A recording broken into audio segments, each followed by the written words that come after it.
I'm Uncle Sam, and I want you to watch this review. Happy 4th of July, guys. I'm Mike from Real Lounge Entertainment. I'm here with another movie review for you. Today's movie, since it's 4th of July, is Uncle Sam from 1996. This movie's rated R, had a budget of $2 million, didn't go into theaters, so we don't really know how much money it made. Has a Rotten Tomato score of 60% and has a runtime of 1.5 hours. So, for this 4th of July, I'm going to watch Uncle Sam.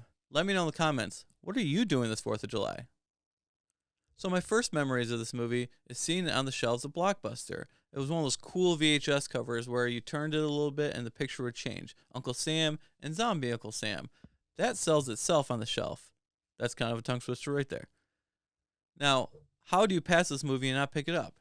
You don't. So that's exactly what I did. And I eventually even bought it when I was younger. So I watched this movie quite a bit. But then I haven't watched it in probably 15, 18 years. So I forgot most of the details and only remember a few scenes. So let's rewatch this and see what kind of trouble can happen on 4th of July. So does this movie hold up from my memory of when I was younger? No, not at all. It has aged like milk in the desert. It's not very good at all, but still worth a watch if you're a horror movie fan and have nothing else to do. So this movie is about a soldier named Sam Harper who's in Kuwait fighting for his country, and his helicopter gets shot down by friendly fire. The sergeant and the other soldiers discover it, but even though his body's all charred and he's dead, he somehow shoots the gun and kills both of them. But before we get to that part, listen to this guy's voice. You can hardly understand a word he's saying. Get in that helicopter. See if you can ID anybody by their tags. Now, son. Did you understand that? Now I don't want to get too nitpicky on this movie because it's just a low-budget horror movie, and I'd be here all day talking about it if we wanted to do that. But look at this. He is burnt to a crisp, but somehow his hair is all still there. If your whole body's this badly burnt, your hair is long gone. Now Sam's body has been missing for 3 years at this point, but they discover it and contact the family that the body is going to come back home and they can finally bury it properly. This would be his widow, his sister, and his nephew Jody. Jody wants to be a soldier just like his hero uncle, Uncle Sam. Yes. See where we're going with this? In fact, all this kid does is talk about military stuff, play with military toys. So that's kind of a good message. Be patriotic, serve your country, right? Well, by the end of this movie, that message is gone. So kind of actually unpatriotic for a movie. But either way, it's a movie about Uncle Sam. So we're talking about it. And at the viewing for Sam Harper's body, we get Sergeant Jed. This is played by Isaac Hayes, the late, great Isaac Hayes. Now, he's the one who kind of talked him into it. He talked up the military with all these fantasy stories of how great it was during his day, and that's the reason Sam joined in. And now Jody, feeling the same way, talks to Jed thinking he's going to get the same talk. But Isaac Hayes says, no, do not join. It's a mistake. He just kind of yells at this kid. I don't think we need to go by scene for this movie, and I also don't feel like we need to do a spoiler warning. This is just a very generic 90s horror slasher flick. There's no twists to reveal, and there's nothing really special that happens in this movie, so nothing can get spoiled. If you're watching this type of movie, you know what you're watching, and it's not going to bug you if I say, like, this happens. So now as the clock strikes midnight, and it's now officially 4th of July, Sam Harper's body comes back to life. For what reason? No reason. Just happens. So what's the first thing he does? He chases down this peeping Tom who's dressed like Uncle Sam on these stilts. Chases him down, destroys him, and now guess what? We have Uncle Sam suit. Why does he want an Uncle Sam suit? I don't know, because we wouldn't have a movie if he didn't. And then what does he want to do? He wants to go on a killing spree, killing people who are unpatriotic and doing bad things. Okay, sure. Why not? And then more than halfway into this movie, we get this scarred up kid who's in a wheelchair and can't see anymore. Apparently something happened with fireworks like the year before or something, so the parents are trying to make everyone feel bad. And Jody wants to talk to him because I guess they were friends. Never get like a full breakdown of what happened.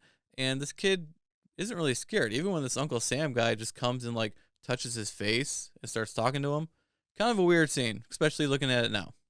And after Uncle Sam starts dispatching people all around town, some of the people like Jody are catching on. People are dying. So Jody, kid in the wheelchair, and Isaac Hayes kind of coming together as a team to try to defeat Uncle Sam. But that's after Jody has to finally see him as the monster he is. Because the whole time, he's rooting for Uncle Sam. not really rooting knowing that he's destroying people, but he doesn't think it's him and he loves his Uncle Sam, but finally realizes it. So then after setting Uncle Sam on fire and 2 cannonballs later, he's finally defeated. Hooray! This town has lost a whole bunch of people, this house just burned down, and everyone's going to be totally messed up for a long time, especially on 4th of July. Well, Jody, no longer feeling patriotic, decides to burn all of his toys in a trash can. Goodbye, military toys. Personally, I think this kid is going to need a lot of help in his life. I think he's going to be messed up. So did this movie live up to what I remember? No, not at all. Not a horrible watch for just a cheesy 90s horror movie, and it doesn't take up too much time, so I'll probably watch it again in the future, but not every 4th of July. But I do have a couple positives for this movie. First off, the makeup on Uncle Sam when he wasn't wearing the mask was pretty decent, especially for a low-budget horror movie. The acting was fine overall for this movie. You had some lower-class actors and a couple real actors in there, and that's another positive for this movie. We got Robert Foster in this movie, and he's a great actor, and he's actually too good for this movie, but it's a very shining moment for a very not-so-shiny movie. And we also got PJ from Halloween. She was great in Halloween, and doesn't really play a big part in this one, but still cool seeing horror icons in other movies. And my favorite scene in this movie is just one that kind of stuck in my head from when I was younger, and it's just when he's walking towards Jody, and he's just like, "It's your Uncle Sam." It's me, your Uncle Sam.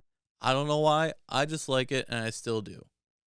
Other than that, this movie kind of reminded me of the movie Jack Frost that I reviewed in December as part of the 25 Days of Christmas Horrors. If you haven't seen that review, please go back and watch it. It was a fun movie, way better than this one. Now, let's talk about some negatives of this movie, and there's quite a few. I don't even have time to do them all, because I don't want to be here all day. First off, it's not scary at all.